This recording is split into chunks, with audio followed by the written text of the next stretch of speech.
legends. Early morning's the key in the bush. I don't know if you can see me, it's not very light. Anyway, I'm going to hike up there. Can you see the hills in the distance? And you know, it's pretty thick scrub, and it's hard to tell the easiest ascent. So, you know, I'm all about the apps. So, you know, there's us. See, as I turn, see the blue arrow? See how it's orientated. So we know whichever way we're facing, that's the way the arrow's pointing. So then you go over here and you look at these lines here, contour lines, and they obviously show the difference in ground level relative to sea level. And to me, that area there looks probably the easiest way to get up. So you press on the screen and this little dot appears and you go route 2, and voila, there is a red line telling us that if we go that way, that's our easiest route. Alright, everyone loves an easy route, and that's the way we're going to go.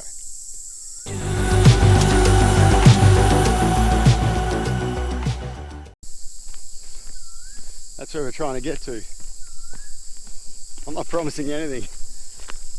Sometimes you go there and you just can't get there. Well, this could be interesting.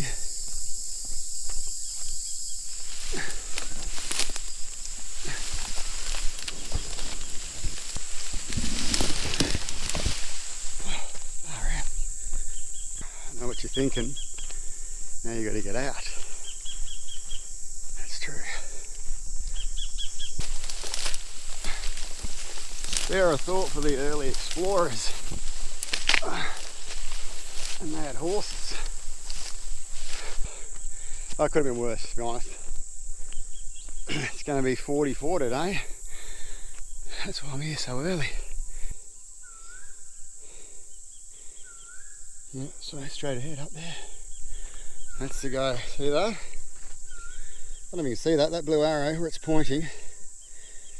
The contour lines, they're further apart, so it means it's not as steep basically. So that's our track.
It's obvious, I suppose, to some, but you've got to eat. I don't eat much when I'm out here walking around. I think you get sort of hot and you get tired and you just want to keep going, and then you start getting dizzy. So what I eat this stuff here. That's what it is. That's what I eat, and I tell you, it's awesome. Italian style salad with tuna. The only negative is you got to take it's a big container to carry out if you bring a bunch of them, but you know, obviously there's corn and chickpeas and rice and tuna, and I eat this when I'm teaching as well. And yeah, remember to eat, because I got really dizzy before. It's actually not too hot, which is good, but it will be soon, so I'm going to hightail it down and make a video for y'all. Here's a bit of info. So in outdoor, well, in navigation, let's try that one. In navigation, there's lots of names for different aspects of navigation, different navigational phrases that are used to guide you basically, and one of them is a catching point. Now what that means is it's something that stops you going too far or from missing a particular place. Okay, so I think I mentioned before, the cruiser, you probably can't see it, but it's through those trees there. It's right over there. And there's a big bit of erosion in the middle and whatever. So if I just went, okay, well, you know, it's probably that way. So, well, dead reckoning, that kind of means your approximation of where you think you're going. So my dead reckoning would be that's where the cruiser is. But, you know, you walk down here and it's too steep, so you go further along and then you move off and you basically get disorientated. And then you might think the cruiser's over there and you head that way. And, you know, literally people have died because that's what they thought. It's just what happens to humans. Some people have really good senses of direction and some don't. So a catching feature, what it does is, as I said, stops you going too far. So what I'm going to do is head down here. Now this is the road that goes from Yarralin to Lingara. So what I'm going to do, I'd head that way. Now if I got a certain distance and thought, geez, I should have got to the car by now, and I'm not, I would just head east. Obviously the sun is in the east, so I'd just turn that way. And I'd hit the road, and I know if I walk along the road that the cruiser is parked within sight of the road. Okay, and you'll notice then I said I would turn east. When you give directions, don't say left or right, because left and right can change depending on which way you're facing. You know, if you're facing south, left is to the east. If you're facing north, left is to the west. So always use the points of a compass because they don't change. Anyway, that's the way we're going, and get down before it's too hot. Whew. A man and his tuna and his flies.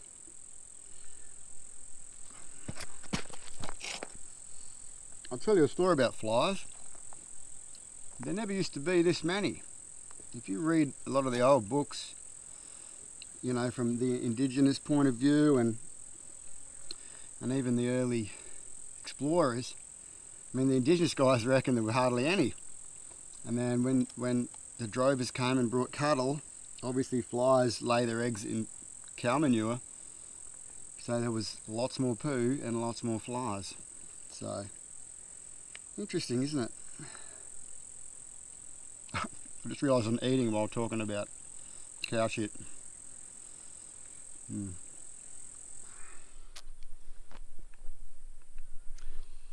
That moment when you realise, you remember that you froze your CamelBak the night before and now it's very cold water.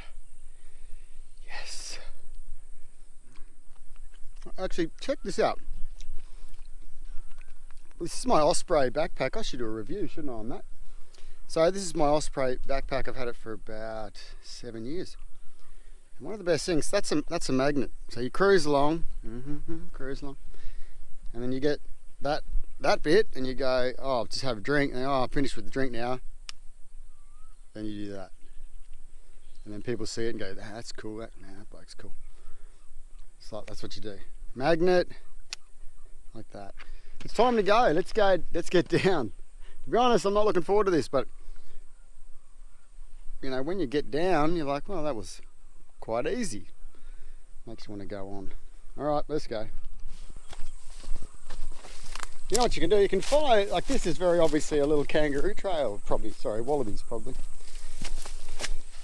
They always make the easiest way. Yeah, see, look at that. This is actually, you look back the other way, there it is. There it is. Kind of little highways through the bush. Much easier to walk on.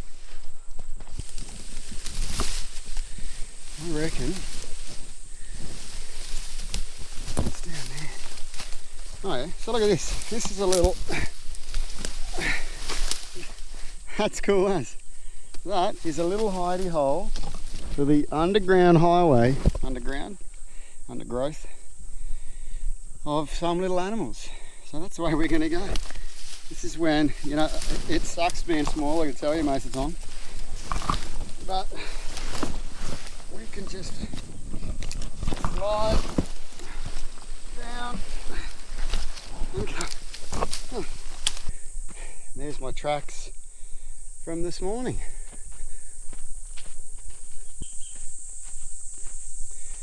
Right, this is my entry point. Footprint.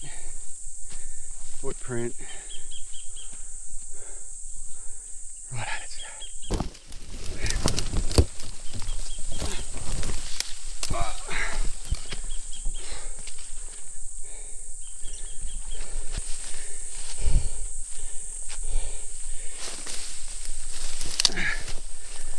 Oh. Oh. That was actually easier than I thought. Thank goodness. Jeans. So many people that do stuff like this, they wear shorts. Insane. Like, aren't you hot? You go, yeah.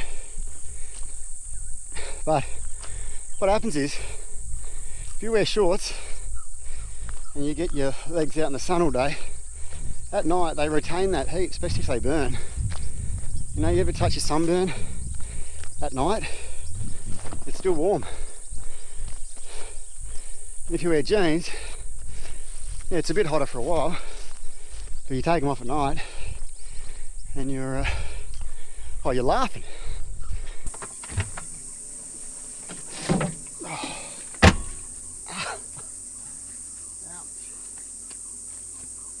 Well, we made it.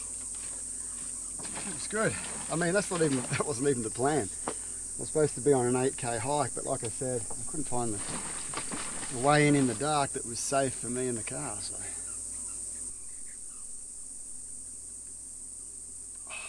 new fridge actually. The poor old other one gave up the ghost after 20 something years. Well, it's time to go back. I hope you enjoyed this quick little episode.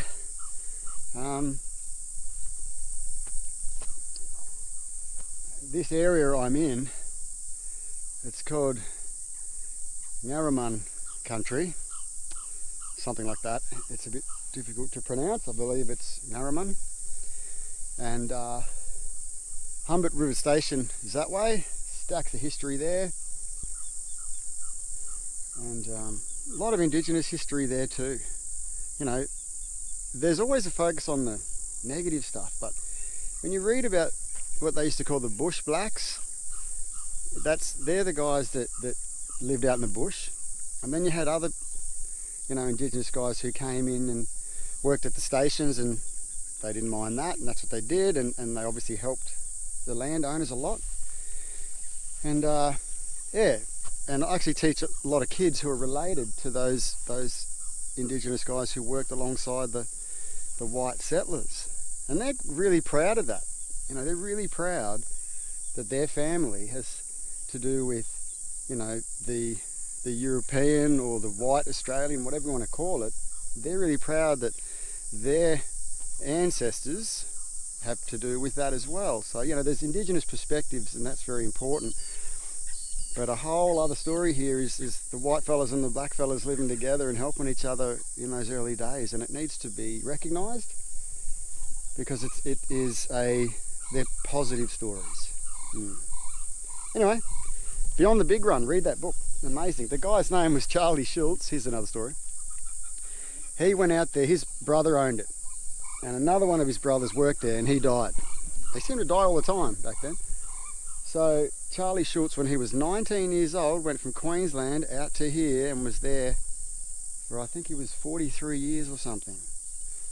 And he famously said the first 7 years were the loneliest. I mean, he had the Indigenous guys, but outside of that, he was there on his own. 7 years out, you know. I mean, I think it'd be amazing. Think of what he would have known. Anyway. Hope you enjoyed this trip.